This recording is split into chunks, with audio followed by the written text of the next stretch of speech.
بسم الله الرحمن الرحيم إن الحمد لله نحمده ونستعينه ونستهديه ونستغفره ونعوذ بالله من شرور أنفسنا ومن سيئات أعمالنا من يهده الله فلا مضل له ومن يضلل فلا هادي له أشهد أن لا إله إلا الله وحده لا شريك له وأشهد أن محمدا عبده ورسوله يا أيها الذين آمنوا اتقوا الله حق تقاته ولا تموتن إلا وأنتم مسلمون يا أيها الذين آمنوا اتقوا الله وقولوا قولا سديدا يصلح لكم أعمالكم ويغفر لكم ذنوبكم ومن يطع الله ورسوله فقد فاز فوزا عظيما أما بعد فإن أصدق الحديث كتاب الله وخير الهدي هدي محمد صلى الله عليه وآله وسلم وشر الأمور محدثاتها وكل محدثة بدعة وكل بدعة ضلالة وكل ضلالة في النار أو كما قال صلى الله عليه وآله وسلم.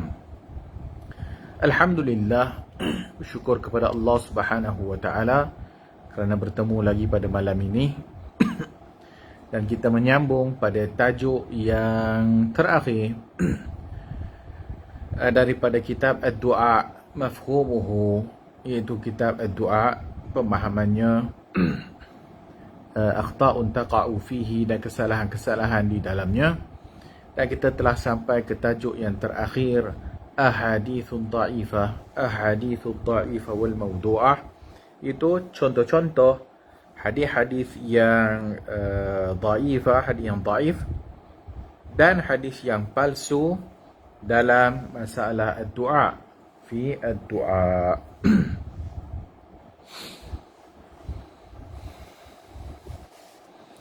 Katanya ahadith, antara hadis-hadis yang dalam bab doa ini yang masyhur ataupun yang berlegar sebahagiannya dalam masyarakat dan juga masyhur alal alsin, iaitu masyhur di atas lisan-lisan manusia. Wa yahrusu ahlul ahwa wal bid'ah, dan juga ahli ahwa, pengikut hawa nafsu dan bid'ah, banyak menyebarkan hadis-hadis seumpama ini. Maka yajibu an la yunsaba lirrasul alaihi salatu wassalam illa ma qad thabata anhu, dan adalah wajib atas setiap orang yang beriman kepada Allah dan Rasulnya, an la yunsaba, untuk tidak menisbahkan, menyandarkan, lirrasuli sallallahu alaihi wasallam, kepada Rasul sallallahu alaihi wa alihi wasallam, sesuatu hadis pun, illa ma qad thabata anhu, melainkan apabila sabit daripada Nabi sallallahu alaihi wa alihi wasallam. Telah kita sebutkan pada kelas yang lalu secara muqaddimahnya tentang ilmu mustalahul hadis. Dalam perkara ini para ulama daripada, telah kita buat contoh, semenjak para sahabat radhiyallahu anhum ajma'in, maka mereka itu sebahagian mereka juga mengambil berat tentang persoalan sanad ataupun persoalan penakalan hadis daripada Rasulullah sallallahu alaihi wasallam. Sebahagian mereka mengilzamkan diri mereka, melazimi diri mereka untuk menyebutkan hadis daripada Rasulullah itu dengan sanadnya kalau sekiranya mereka tidak mendengar daripada mulut Rasulullah sallallahu alaihi wasallam. Sebagaimana yang telah kita contohkan, seperti Abdullah ibn Abbas dan selain daripada mereka, jika sekiranya mereka tidak mendengar sendiri daripada mulut Rasulullah sallallahu alaihi wasallam, maka mereka suka untuk menyandarkan qaul tersebut kepada sanad, kepada orang yang mereka dengar perkataan tersebut. Maka bermulanya pada zaman sahabat radhiyallahu anhum ajma'in, maka ilmu ini telah pun bermula.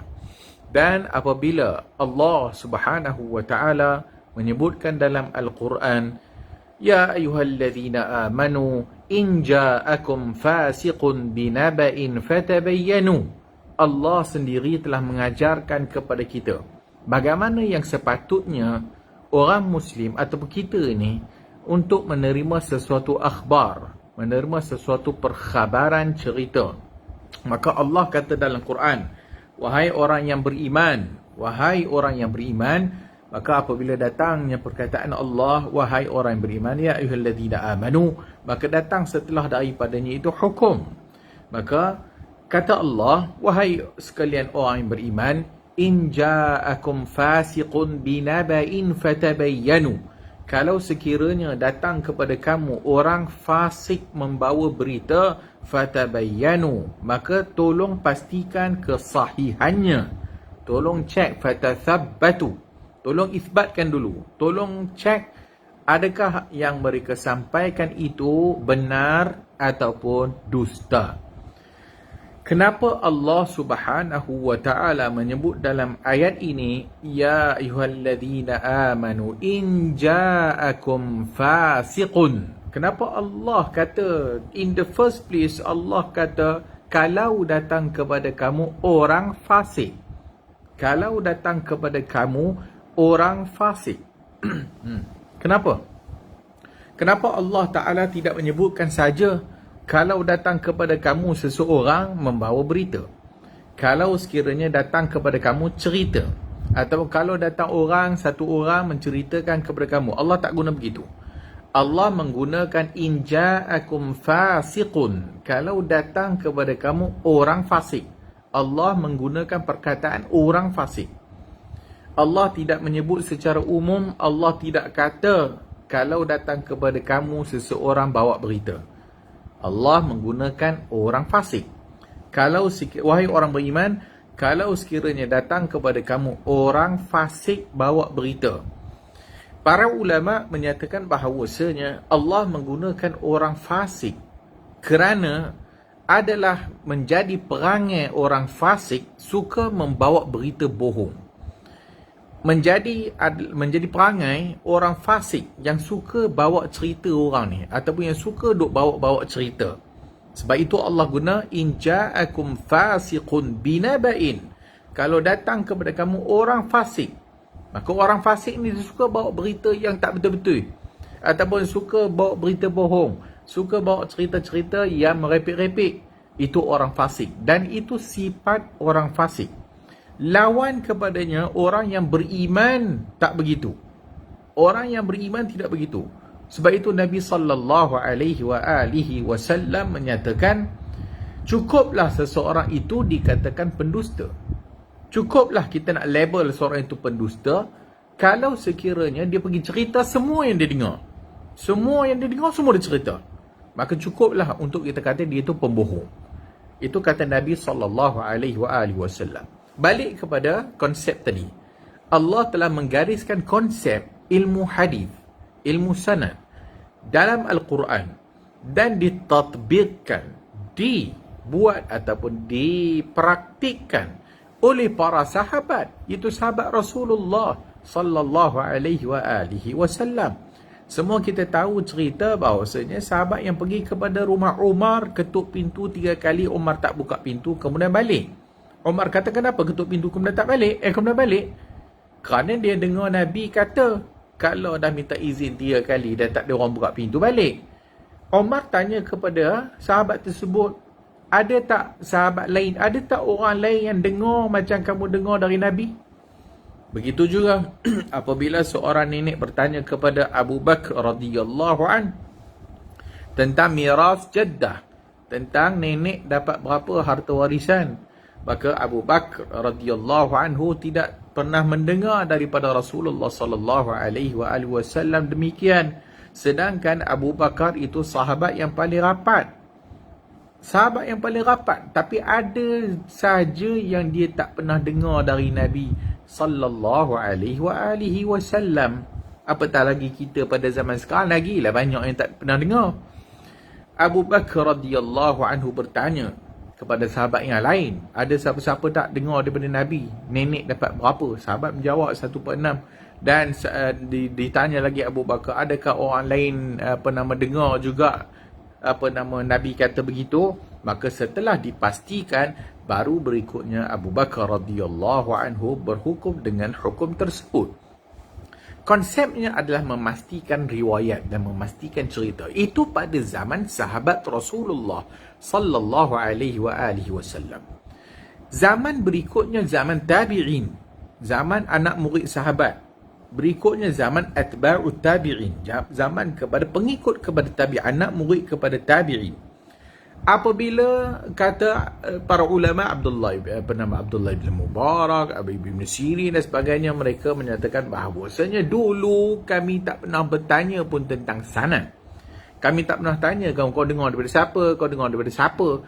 Setelah munculnya ahlul bid'ah, ataupun setelah terjadinya bid'ah, ataupun terjadinya fitnah, maka kami mula bertanya, sammu lana rijalakum, tolong bagi tahu kepada kami, kamu dengar daripada siapa? Kamu dengar dari siapa?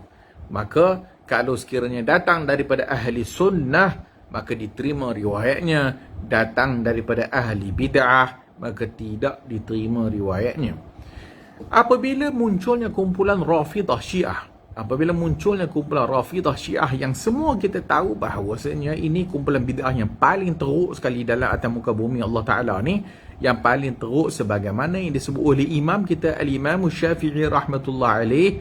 Kata Al-Imam Syafi'i, aku tak pernah jumpa ahli bid'ah yang paling buruk, paling teruk melainkan Rafidah Syiah. Maka Syiah adalah kilang hadis palsu. Syiah adalah kilang hadis palsu, pereka hadis palsu. Dia kilang buat hadis palsu. Maka banyaknya hadis palsu keluar daripada pokok Syiah ni. Maka bila pokok Syiah mula timbul ini, dia namakan fitnah dan sebagainya, maka para ulama melihat, dan para ulama begitu strict bagaimana cara penerimaan riwayat, dan bagaimana para ulama melihat sesuatu berita hadis yang nak disandar kat Nabi tu, tengok siapa yang nak bawa. Kalau bawa datang daripada pokok Syiah, maka tak diambil riwayatnya. Kalau datang daripada pokok yang teruk, fasik dan sebagainya, tidak diambil riwayatnya. Datang lepas daripada itu, maka daripada semua ini, maka terbinanya daripada sejak zaman sahabat telah ada konsepnya. Zaman para ulama berikutnya, maka dibuat ilmu hadis, ataupun disusun, para ulama menyusun ilmu hadis. Yang ilmu ini, ataupun yang kita kata ilmu sanad ini, tidak ada dalam agama yang lain. Tidak ada dalam agama yang lain. Dan inilah dia, macam kita sebutkan pada kuliah yang lalu, apabila Allah Subhanahu wa ta'ala menyebutkan, inna nahnu nazzalna dzikra wa inna lahu lahafizun, kami yang menurunkan az-zikra dan kami yang memeliharanya. Perkataan az-zikra, sebagaimana yang kita sebutkan dalam status saya dalam Facebook, az-zikra bukan saja merujuk kepada Al-Quran. Pada asalnya kami turunkan Al-Quran, dan kami yang menjaga Al-Quran. Tapi az-zikra, para ulama menyebutkan az-zikra, maka dia termasuk sekali di dalam qaul Rasulullah sallallahu alaihi wasallam. Kenapa? Apa dalilnya? Dalilnya firman Allah Azza wa Jalla, wa ma yantiqu 'anil hawa in huwa illa wahyun yuha. Nabi itu tidak bercakap dengan hawa nafsunya, tetapi apa yang keluar daripada mulut Nabi berkaitan agama ini adalah wahyu yang diwahyukan kepada baginda sallallahu alaihi wasallam. Oleh kerana Allah Subhanahu wa ta'ala telah pun berjanji untuk memelihara Al-Quran, maka secara automatiknya Allah Ta'ala sendiri akan menjaga ilmu hadis. Allah Ta'ala sendiri yang menjaga hadis. Bagaimana cara Allah Subhanahu wa ta'ala menjaga hadis? Maka dengan dibangkitkan para ulama yang memelihara ilmu ini, para ulama semenjak zaman sahabat, tabi'in, tabi'ut tabi'in dan sebagainya, yang memelihara ilmu ini yang mereka ini telah pun dengan kaedah mereka, dengan ilmu daripada garapan daripada Al-Quran dan sunnah Rasul sallallahu alaihi wasallam, maka mereka membentuk ilmu yang dipanggil ilmu rijal, ilmu ar-rijal, ilmu tentang rijal hadis. Sebagaimana juga yang telah kita sebutkan bahawasanya ilmu rijal bukan bermula daripada zaman akhir. Ilmu rijal telah bermula seawal pada zaman awal, dan kita sebutkan bahawasanya yang menulis pertama dalam kitab At-Tabaqat pada tahun 200 Hijrah. Tahun 200 Hijrah. Kemudian yang paling masyhur ialah kitab Tabaqat Ibn Sa'ad tahun 200 Hijrah. Kemudian berikutnya tahun 300 Hijrah. Kemudian berikutnya Imam Muslim sendiri ada kitab Tabaqat. Kemudian berikutnya sampai ulama yang kemudian sampai zaman Al-Imam Az-Zahabi rahimahullah. Maka Al-Imam Az-Zahabi keluarkan kitab Tazkiratul Huffaz dan sebagainya. Kemudian sampai kepada zaman Al-Imam As-Suyuti rahimahullah, maka mereka menghimpunkan kitab Tabaqat. Di awal kitab mereka menghimpunkan tentang sahabat Nabi, tabaqah, batch para sahabat, berikutnya batch tabi'in, berikutnya batch tabi'ut tabi'in. Sebab itu kalau kita belajar ilmu rijal, maka dalam ilmu rijal adanya, kalau tak nanti belajar ilmu rijal, kalau baca kitab Ibn Salah, kalau baca ulumul hadis Ibn Salah, maka dalam ulumul hadis sendiri telah pun mengisyaratkan tentang ma'rifatus sahabah. Bagaimana mengenali sahabat Nabi? Bagaimana nak mengenali sahabat Nabi? Para ulama boleh tahu dia ni sahabat ke, dia ni tak sahabat ke. Para ulama boleh tahu sahabat yang terakhir dan sebagainya. Sahabat ini pula mula-mula masuk Islam kerana murtad, kemudian Islam balik. Sebahagiannya tak dipanggil sahabat sebab dah masuk Islam, kemudian murtad, kemudian macam-macam. Semua ini semua mereka kenal dan mereka tulis. Benda ni ditulis dalam kitab Tabaqat. Berikutnya tabi'in. Maka tabaqat tabi'in, maka para ulama membahagikan kibar tabi'in, sigar tabi'in, ulama tabi'in besar, ulama tabi'in kecil. Kemudian berikutnya sampai zaman Al-Imam Az-Zahabi rahimahullah, sampai zaman Al-Imam As-Suyuti rahimahullahu ta'ala anhu. Maka kesemua ini direkodkan. Maka ilmu rijal, para ulama telah menghimpunkan tentang ilmu rijal ini, dan mereka menjaga, memelihara keaslian hadis Nabi sallallahu alaihi wasallam melalui rantaian sanad yang dipanggil rawi ni, perawi ni, perawi hadis. Dan apabila kita sebutkan antara ulama-ulama yang awal apabila menghukumkan hadis, maka mereka ini dipanggil ulama dalam bab jarah wa ta'dil. Umpamanya di zaman awal Abdullah ibn Mubarak, Muhammad ibn Sirin.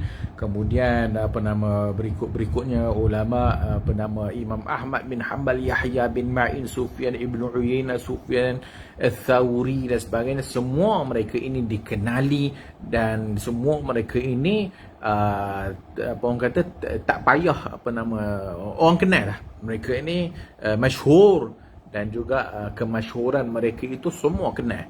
Dan mereka inilah yang melihat kepada rawi. Rawi boleh pakai, ini rawi ini tak boleh pakai dan sebagainya.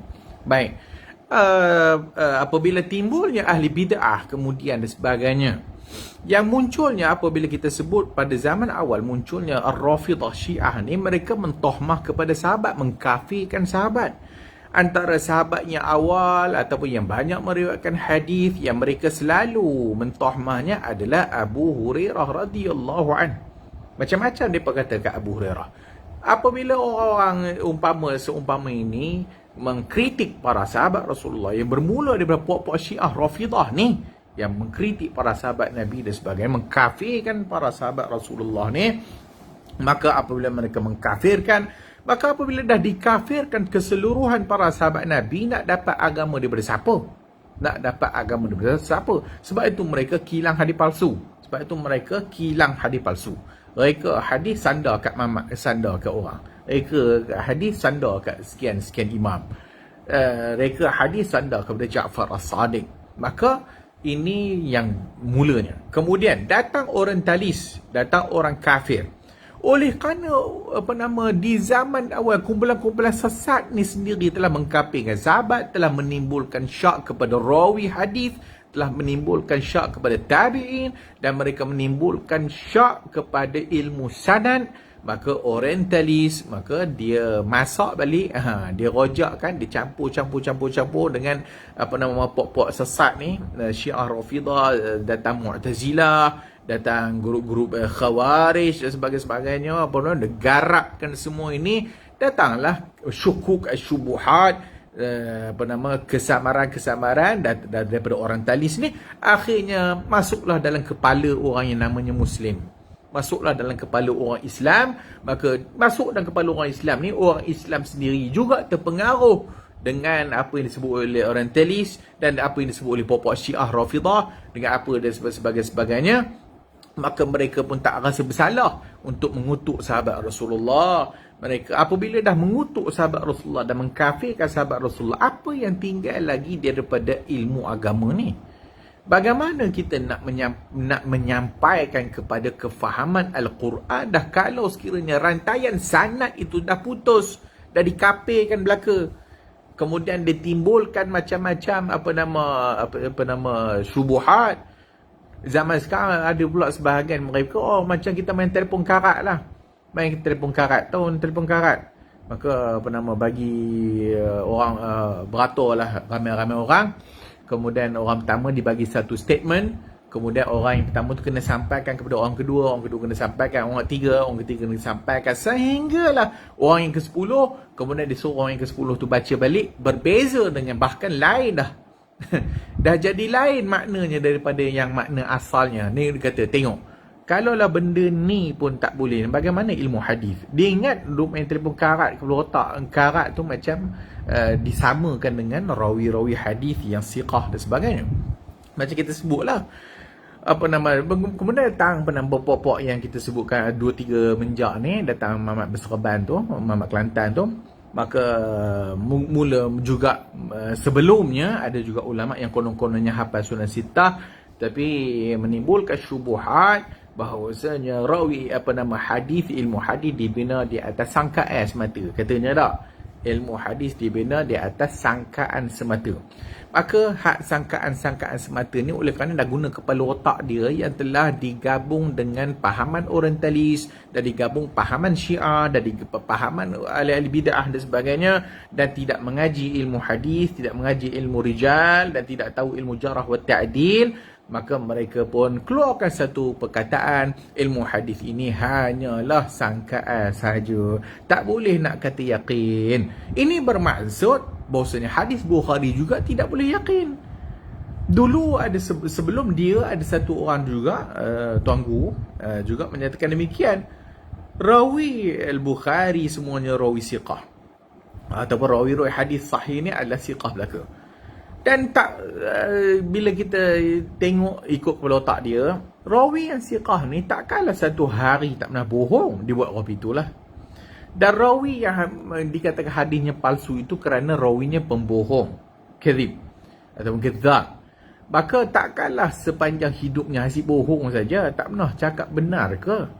Yang ini semua adalah untuk meruntuhkan ilmu hadis. Yang ini yang kita sebutkan bahawasanya orang yang seumpama ini, maka mereka ini tak tahu nak kata. Bila kita balik kepada pokok anti hadis, pokok anti hadis ni ada macam-macam pula perangai. Ada yang tolak terus, 100% tolak terus anti hadis, panggil Quraniyun. Tapi Quran pun tak baca, Quran pun tak erti tak baca, Quran yang dibaca pun tak faham. Quran suruh ikut hadis, dia nak terjemah apa tak tahulah dia. Maka dipanggil Quraniyun. Dan Quraniyun apa halnya? Sedangkan dia anti kepada Quran dengan sunnah. Quran pun dia tak beramal, apatah lagi hadis Rasulullah sallallahu alaihi wasallam. Ada sebahagian anti hadis dengan maksud kalau kita tengok zaman awal, zaman Mu'tazilah dan sebagainya, maka mereka menimbulkan syubuhat hadis ahad. Hadis ahad tidak boleh mengisbatkan akidah. Itu di awal. Hadis ahad tidak boleh mengisbatkan akidah. Maka ini yang kita bawa kalam Al-Imam Syafi'i rahimahullah dan juga ulama-ulama yang lainnya. Sejak bila ada di dalam ahli sunnah wal jamaah hadis ahad tidak boleh mengisbatkan akidah? Mana? Sejak bila pula ulama-ulama ahli sunnah menolak hadis ahad dalam akidah? Apatah lagi dalam hukum hakam. Bermula dengan hadis ahad tidak boleh diterima dalam akidah, maka melarat kepada hadis ahad dalam bab hukum hakam. Kerana dianya hanya yufidu zon. Kerana pada mereka hanya sangkaan saja. Macam kita buat contoh, kalau sekiranya yang diriwayatkan itu dari sahabat Rasulullah sallallahu alaihi wasallam. Hadis ahad ni apa dia? Hadis ahad ni hadis yang tidak mencapai darjat mutawatir. Kalau dia ada hanya satu rawi ataupun dua rawi ataupun tiga rawi, dipanggil hadis ahad.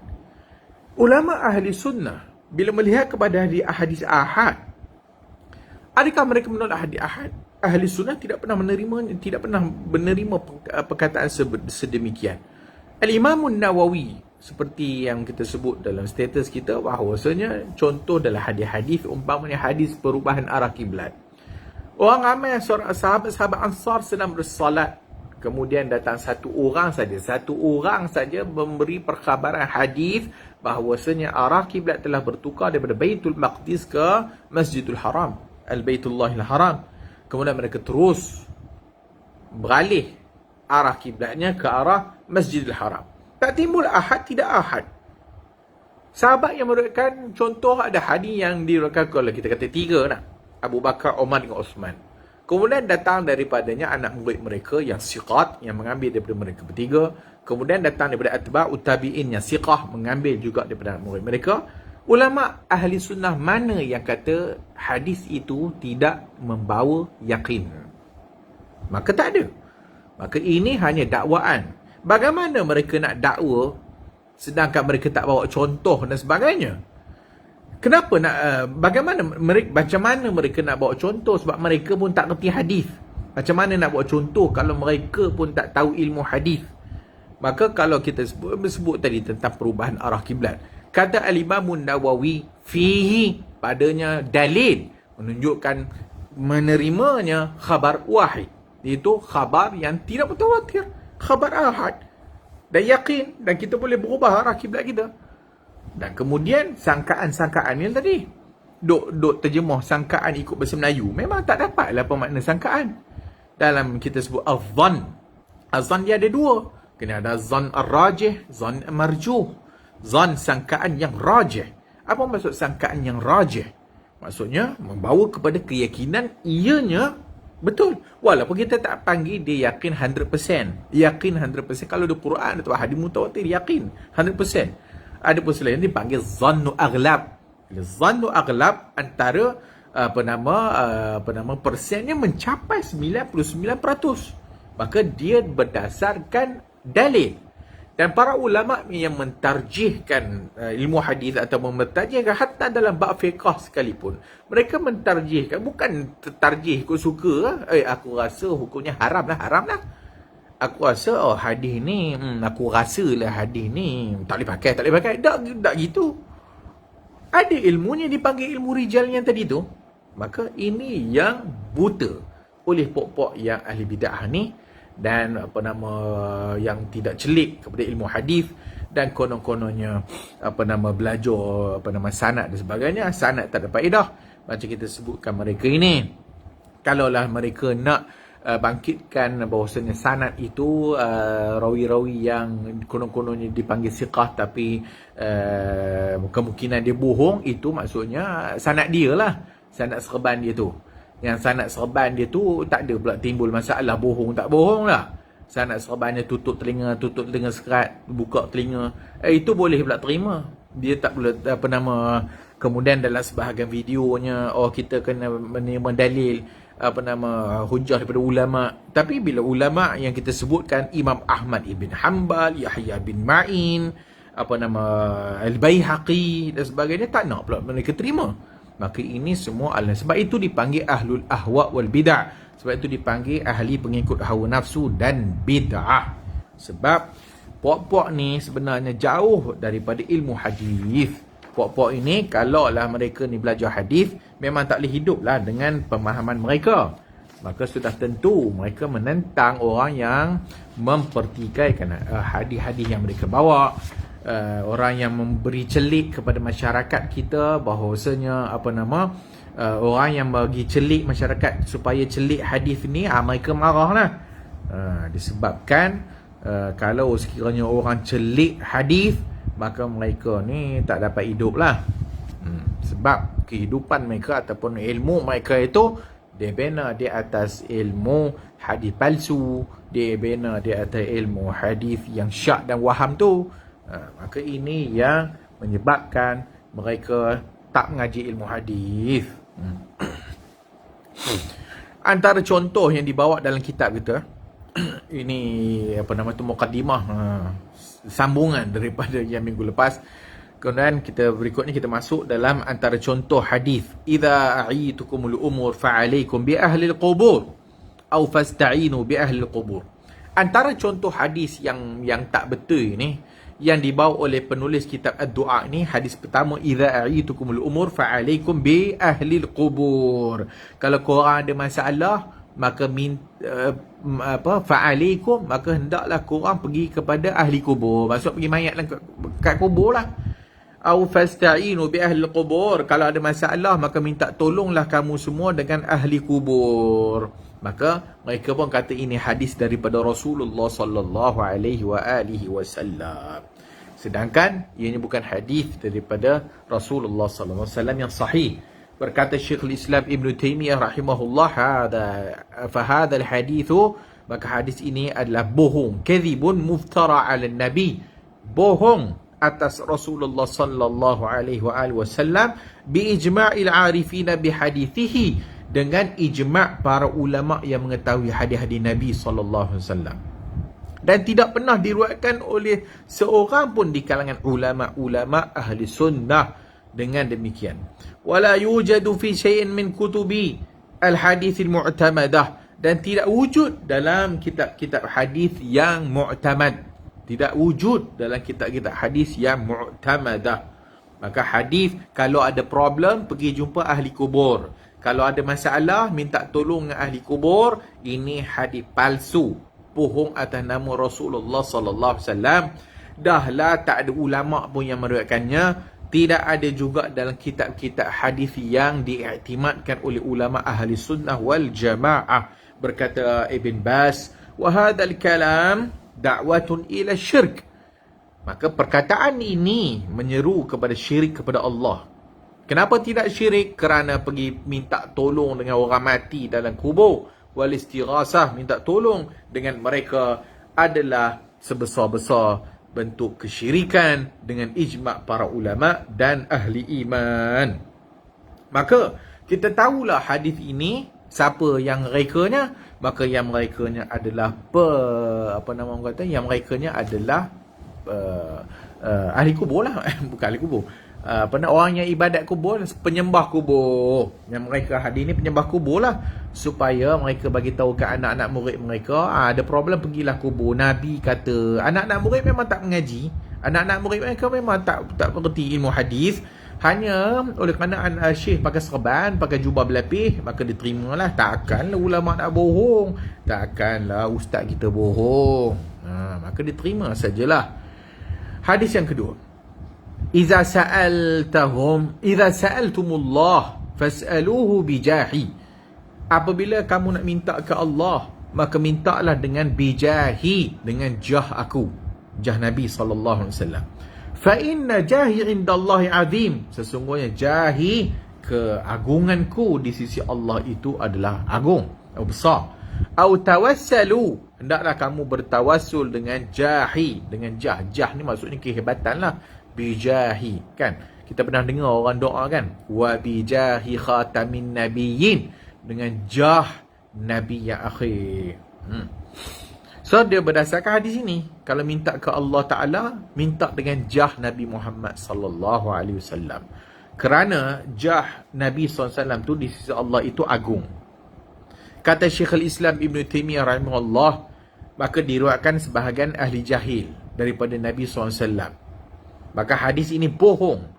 Tidak ada sedikit pun ataupun tak ada pun seumpama hadis yang ini dalam kitab-kitab orang Islam yang diiktimadkan oleh ulama hadis. Wala dzakarahu ahad min ahli ilmi, dan tak ada ulama dalam ahli sunnah pun yang menyebutkan hadis ini. Maka sebab itu Syekh Al-Albani juga menghukum la asla lahu, hadis ini tidak ada asal. La asla lahu. Apa maksud tidak ada asal? Tak tahu mana datangnya. Tidak tahu mana la asla lahu. Maka tak erti. Nak cari mana? Tak tahu. Kalau suruh cari, kalau suruh takhrij hadis tu tak jumpa kitab mana yang sebut. Tapi masyhur di mulut-mulut sebagai orang, dan juga orang ramai berdoa dengan wabijahi, dengan jah Nabi yang akhir, Nabi Muhammad sallallahu alaihi wasallam. Jadi contoh hadis yang tidak sabit atau tidak ada ataupun palsu. Sebahagian pula kata la asla lahu. Bila disebut la asla lahu, tidak ada asal, tak tahu mana. Hadis ni tak tahu. Ulama tak boleh nak hukum hadis ni kerana tak tahu kat mana adanya hadis ini. Kalau kita kata hadis palsu, kan? Hadis palsu. Kenapa hadis tu dihukum palsu? Kerana rawi ni itu kadzab. Rawi ni pembohong. Rawi yang pembohong, maka hadisnya palsu. Tapi hadis ni ulama sebut la asla lahu. Nak hukum palsu, nak hukum macam mana? Sebab ulama hukum kepada sanad. Apabila sanad tak ada, maka nak kata palsu, maka mereka kata la asla lahu. Ialah macam palsu lah, tak wujud mana-mana sebab orang reka. Cumanya oleh kerana tak ada sanad yang nak dihukum palsu, nak tu rawi kadzab, rawi pembohong, rawi tak bohong, macam mana nak kata maudhu'? Tapi maka para ulama la asla lahu, maka tidak ada asal. Maksudnya entahlah, tak tahu mana datangnya, siapa yang menyebutkannya pun wallahu a'lam. Antara lain hasbi min su'ali ilmuhu bihali. Cukuplah min su'ali, maksudnya ada satu hadis yang menyatakan konon-kononnya adalah doa Nabi Ibrahim alaihissalam. Doa Ibrahim apabila dia dibakar, apabila dia dicampak, disebut oleh Al-Baghawi dalam tafsir. Maka bila Nabi Ibrahim dicampak dalam api tu, maka Jibril datang. Jibril tanya apa kepada Nabi Ibrahim,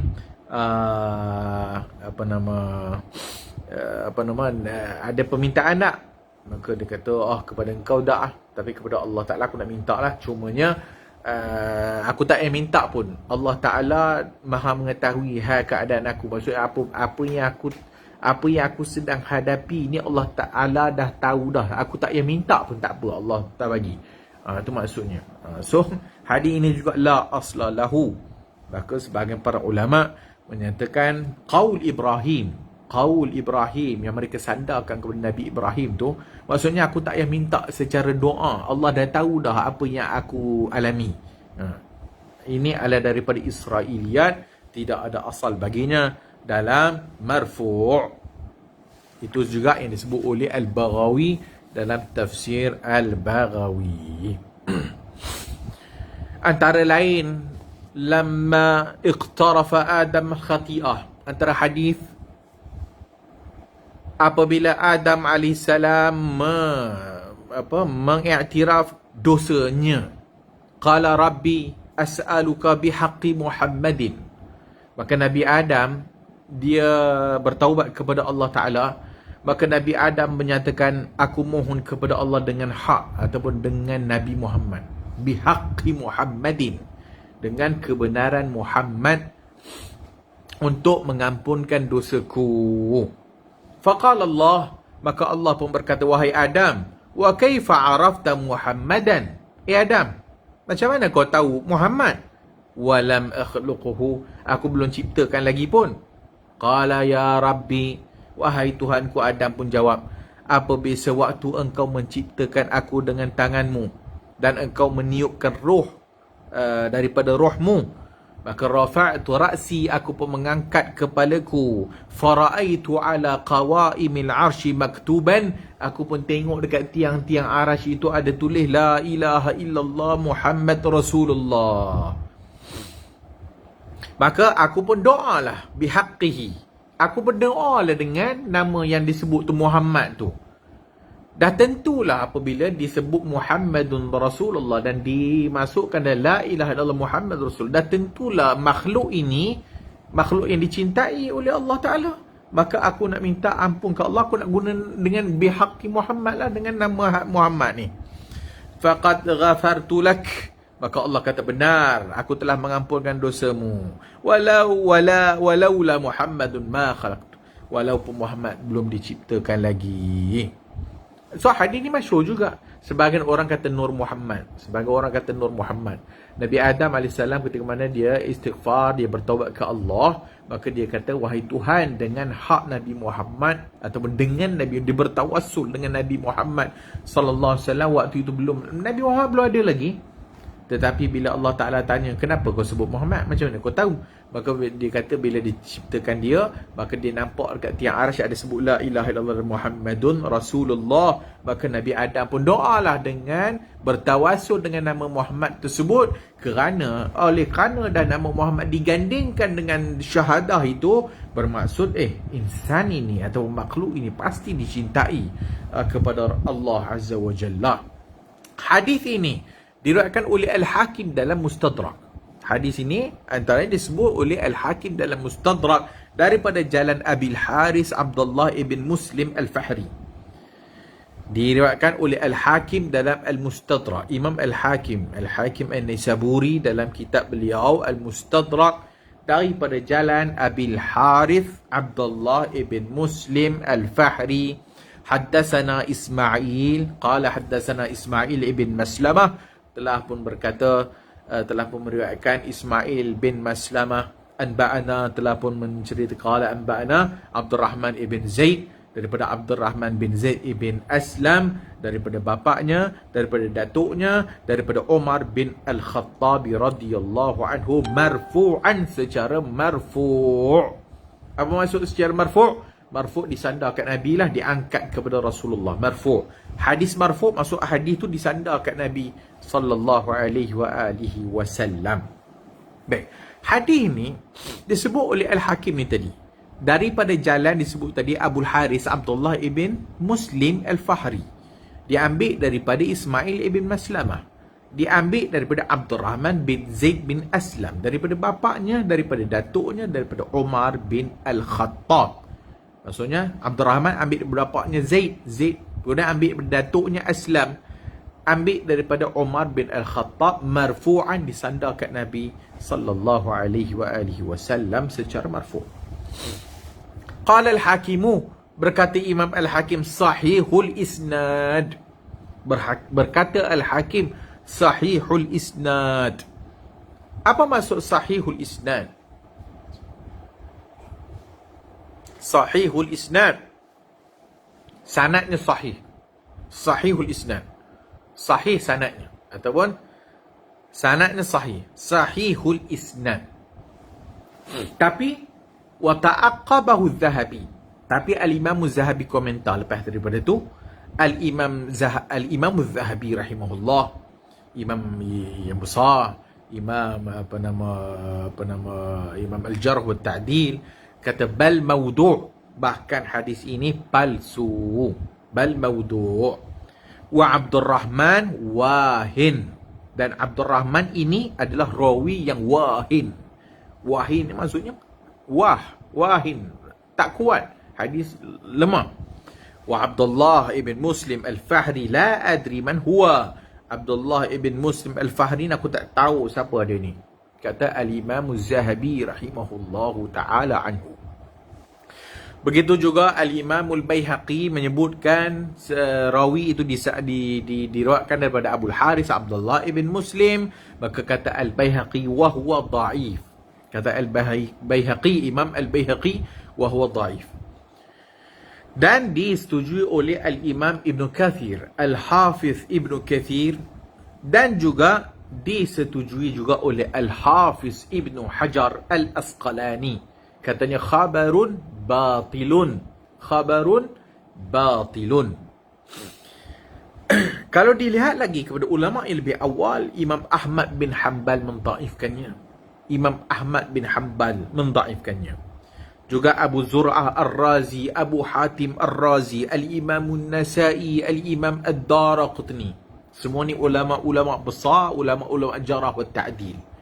Maka kata Al-Hakim sahihul isnad, maka sebagai orang, sanadnya sahih, sahihul isnad. Imam Hakim kata sahihul isnad. Sedangkan ulama-ulama yang lainnya, Imam Ahmad, Imam yang awal, Abu Zur'ah Ar-Razi, Abu Hatim An-Nasai, Ad-Daraqutni, semua tak menyatakan dia sahih. Maka berikutnya Az-Zahabi menyatakan maudhu'. Dipersetujui pula kata-kata Al-Baihaqi dhaif itu oleh Ibnu Kathir, Al-Hafiz Ibnu Hajar, Al-Asqalani. Maka kesemua mereka ini mendhaifkan hadis tersebut dan mempalsukan hadis tersebut, sehingga Syekh Al-Albani rahimahullah juga memalsukan hadis tersebut. Jadi hadis ini tidak sahih. Hadis ini adalah tidak sahih. Semuanya itu berdasarkan rawi lah, tadi disebut berdasarkan rawi. Kalau dilihat kepada bagaimana para ulama mensahihkan hadis, semua kita pernah dengar dan semua kita biasa dengar bahawasanya nak mensahihkan sesuatu hadis itu mesti memenuhi syarat 5. Mattasala sanaduhu binaqli adilin tamud dhabti an mithlihi ila muntaha min ghairi syuzuzin wala illatin. Mattasala sanaduhu, hendaklah sanadnya itu bersambung daripada awal sehingga akhirnya. Maksud daripada awal tu apa? Maksud daripada awal maksudnya daripada orang yang meriwayatkan hadis tersebut. Mesti sanadnya bersambung sehingga kepada Nabi sallallahu alaihi wasallam. Yang kedua, dengan naqalan daripada perawi yang adil. Perawi yang adil dan juga dhabit. Tam ad-dhabit. Dhabit. Tam ad-dhabt. Kedabitannya itu sempurna. 2. Dah 3. Kemudian, min ghairi syuzuzin. Hendaklah tidak syaz. Dan tidak ada cacat illah. Maka ini 5 syarat hadis sahih yang mesti terpenuhi. Bukan hanya semata-mata melihat kepada rawi itu adalah tidak siqah. Ataupun rawi siqah tak siqah. Siqah tak siqah, satu daripada syarat yang mesti terpenuhi. Maka daripada kita lihat kepada 5 tadi tu, mesti setiap rawinya itu daripada rawi-rawi yang adil, dan mesti setiap rawinya itu daripada rawi-rawi yang dhabit. Apa dia rawi yang adil? Maka Muslim, mesti balik, cukup umur, kemudian keadilannya itu tidak melakukan dosa besar dan tidak berterusan melakukan dosa kecil. Kemudian secara ulama melihat integritinya dari sudut dia tu siapa, sehingga kalau kita lihat kepada keadilan ini, para ulama melihat sehingga kalau sebahagiannya yang tersyad, kita ada pula ulama yang agak keras, ulama yang agak ringan, sehingga sebahagian kalau tak pakai tutup kepala pun riwayat ini tidak diterima. Kalau ada bohong kat binatang pun dia tak ambil riwayatnya. Maka begitu daqiq, begitu ketat syarat keadilan rawi. Dhabit rawi. Dhabit ada 2, satu dhabit secara hafalan, satu dhabit secara tulisan. Kerana ada rawi hadis yang memang iktimad kepada hafalan, dan ada rawi hadis yang iktimad kepada kitab, tulisan. Dia tulis hadis dan dia jaga kitab dia tu. Semuanya ada syarat-syaratnya. Bukan sembrono saja. Walaupun dhabit secara kitab, secara tulis, dia tak sembrono bagi orang tu, bagi orang. Kitabnya dipelihara dan dijaga supaya hadis-hadis yang dia riwayat kepada Nabi sallallahu alaihi wasallam terpelihara. Dan juga kalau iktimad kepada hafalan, maka hafalannya sebab itu dipanggil tamud dhabt. Tam, kedabitan hafalan, hafazannya itu tam, sempurna. Kemudian kalau sekiranya hafalan itu kurang sikit, maka hadisnya menjadi hasan. Dan kalau sekiranya hafalan problem, maka bila hafalan problem, maka berlakunya cacar merba dalam periwayatan, maka hadis-hadisnya tidak diterima. Dan juga para ulama melihat juga ada sebahagian rawi yang yang dhabit secara kitab, tiba-tiba kitabnya terbakar. Maka sebelum kitabnya terbakar, maka riwayat yang diambil. Selepas kitabnya terbakar, riwayat yang tidak diambil. Maka begitu mendalam baru syarat yang kedua dan ketiga tadi. Syarat yang pertama tadi, muttasala sanaduh, sanadnya mesti bersambung. Sebab itu ada ilmu rijal. Sebab itu mesti ma'rifatus sahabah. Sebab itu mesti kenal sahabat. Mesti kenal sahabat yang mati bila ni, sahabat terakhir mati kat Mekah siapa, sahabat terakhir mati kat Madinah siapa. Kemudian tabi'in ni jumpa sahabat ke tak? Macam mana nak tahu dia tabi'in? Tabi'in, adakah dia betul jumpa sahabat ke tak? Maka ulama kenal. Berikutnya dia ni siapa, semua kenal. Kalau nak buat contoh senang nak bagi faham zaman sekarang ni, kalau kata saya nak belajar hadis, kita buat dua contoh. Kalau nak kita bagi dua individu. Kalau kita sebut Mamat A yang Mamat berserban tu, serban kuning hijau tu, maka apakah pandangan anda semua terhadap dia? Kan? Apa pandangan anda semua terhadap dia? Maka ada orang kata, suka riwayat hadis palsu.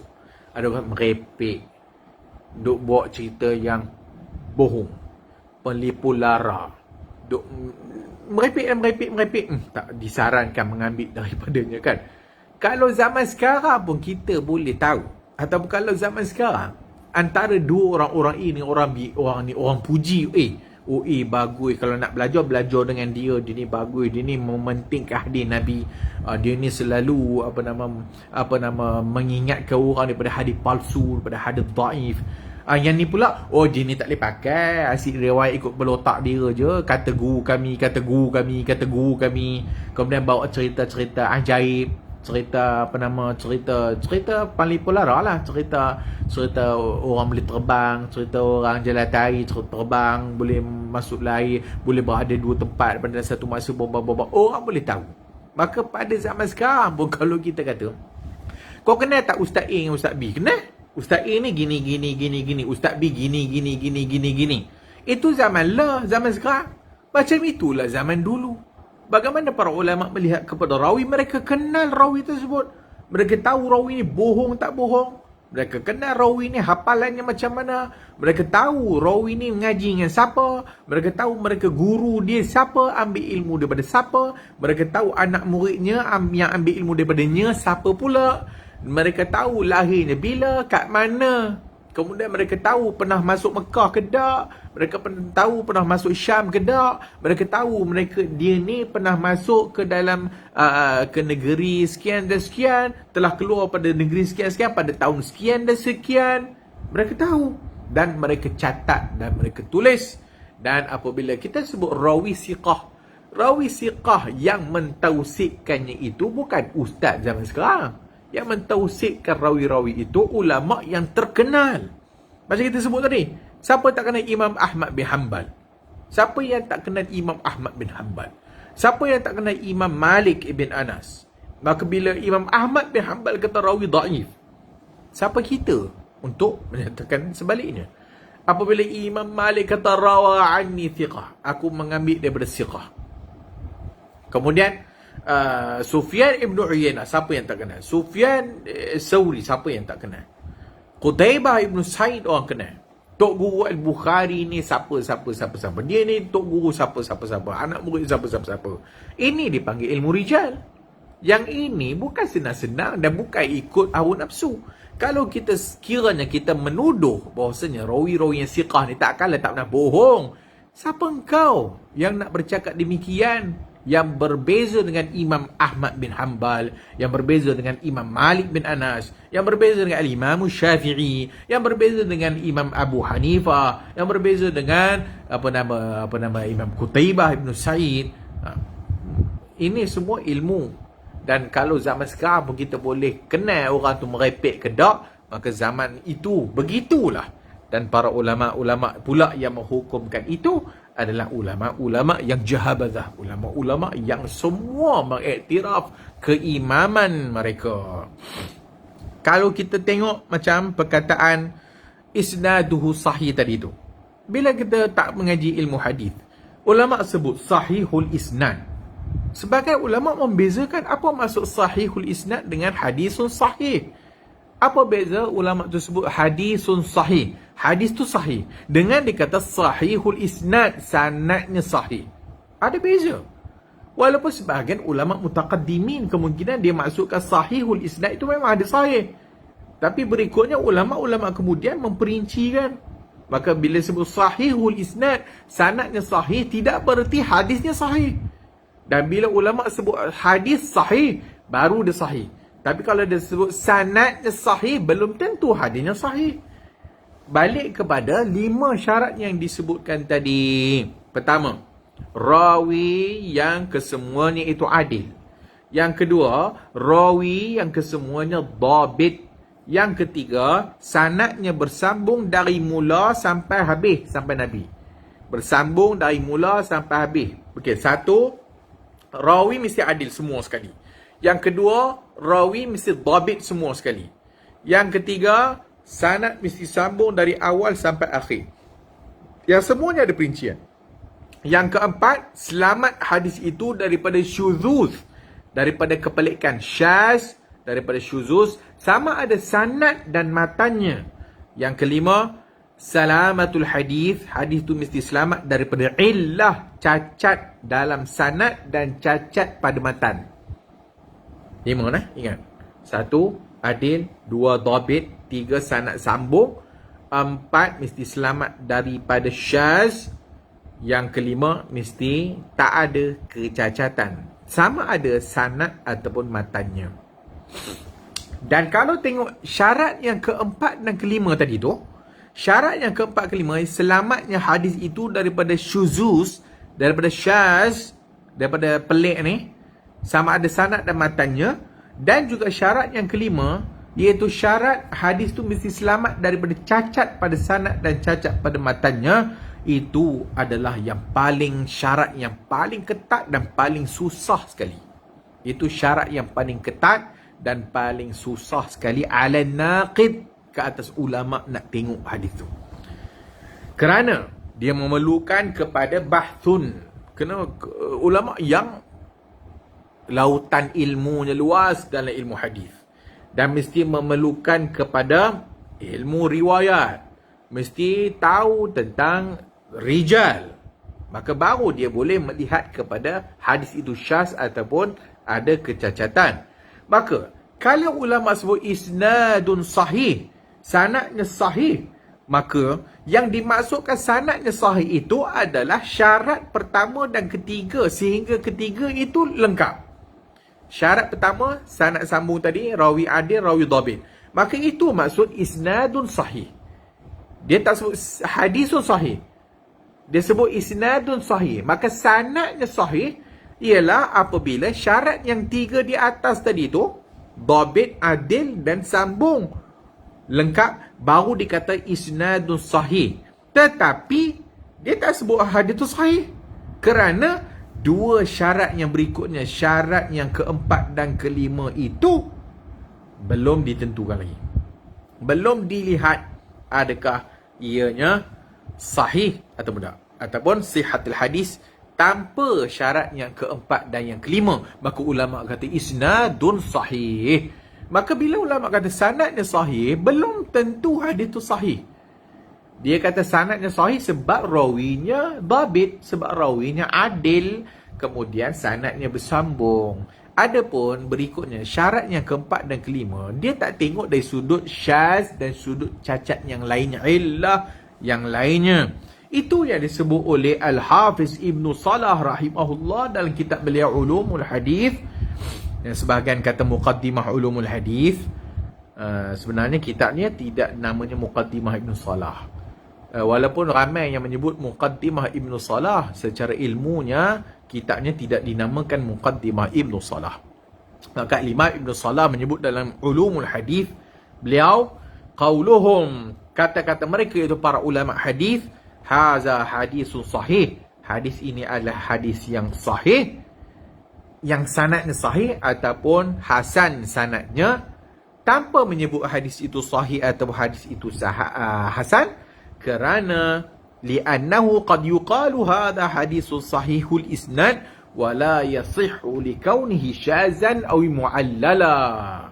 Maka dia hanya sahihul isnad tetapi tidak semestinya wala yasih, tidak sahih hadis itu dari sudut syaz dan sudut illah, sudut syarat keempat kelima. Faham ke tak? So ini contoh saja, kita nak bagi contoh saja. Sebab apabila ulama kata sahihul isnad, ada orang yang tak mengaji hadis, maka dia kata sahih. Sebab ulama kata sahihul isnad. Sedangkan Ibn Salah dan juga ulama-ulama berikutnya, hatta al-Imam Ibn Katsir dalam mukhtasar dia, iaitu Ikhtisar Ulumul Hadis, iaitu katanya al-hukum bis-sihhati aw al-hasan 'ala al-isnad la yalzam.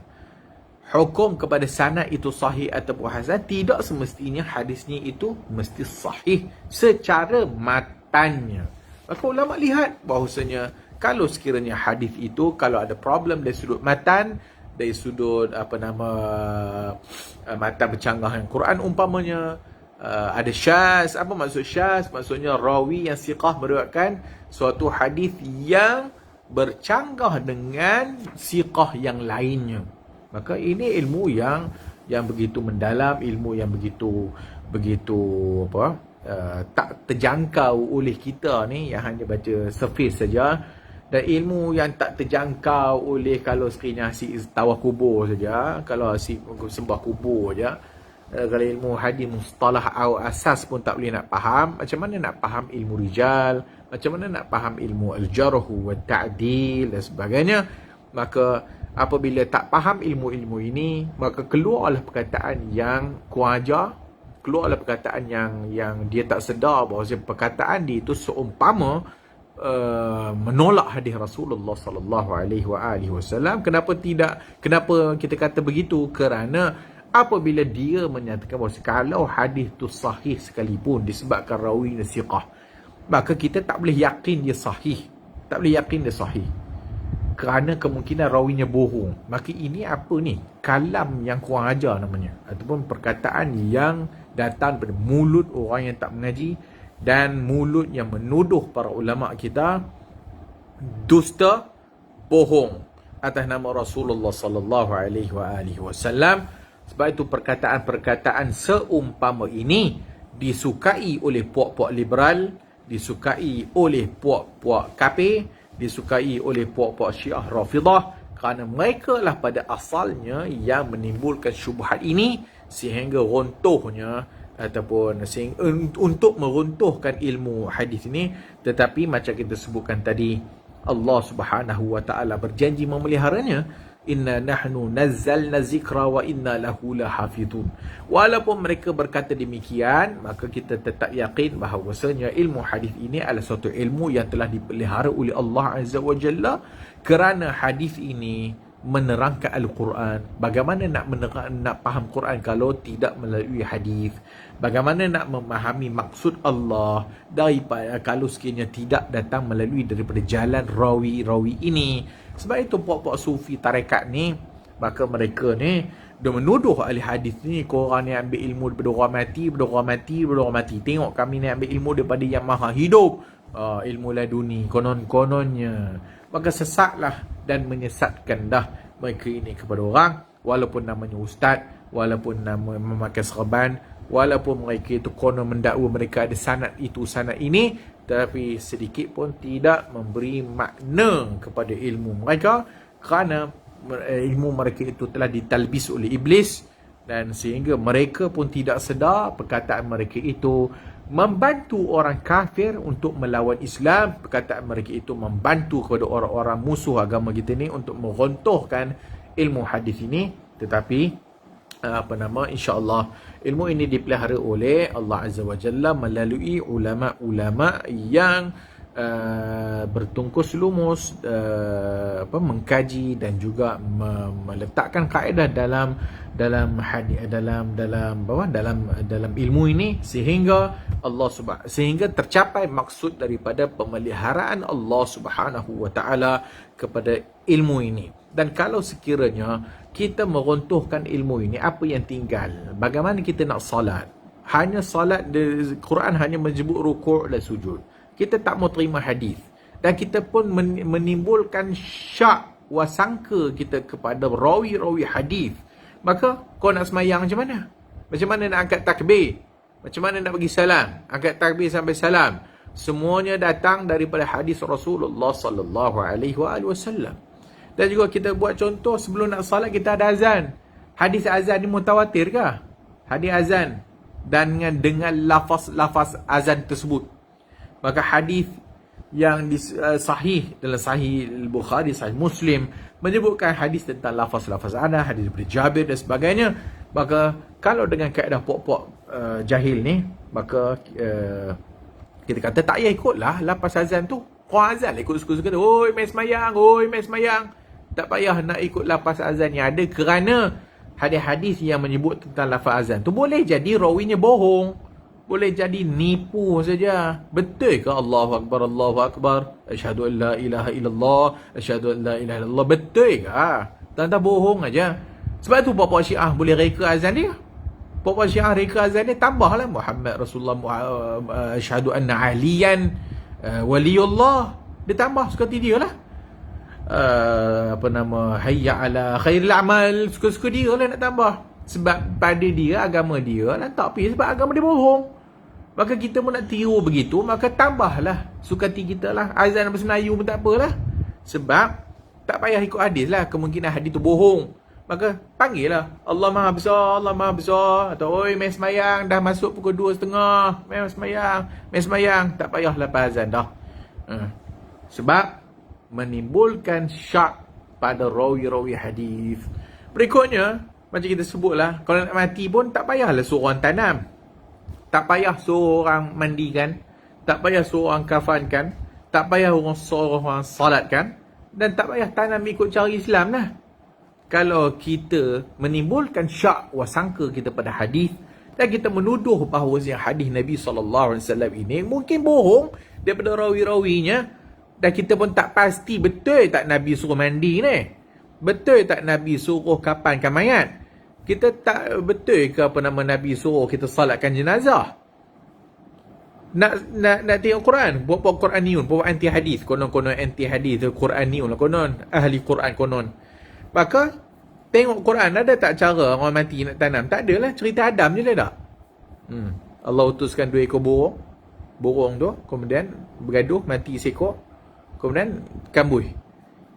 Maka kambuh je lah, tak payah mandi, tak payah solat, tak payah kapankan. Sukatilah nak telanjang bolin ke, tanam gitu saya campak je dalam kandang boya, ataupun teringin nak kena salib ke, ataupun nak bakar ke. Sukati. Sebab tak ada hadis yang boleh kita percaya. Sebab tidak ada hadis yang boleh kita yakin, dan tidak ada hadis yang boleh kita percaya. Tak payahlah puasa Ramadan. Puasa lah ikut suka hang. Kalau nak ikut puasa ikut orang kafir pun puasalah.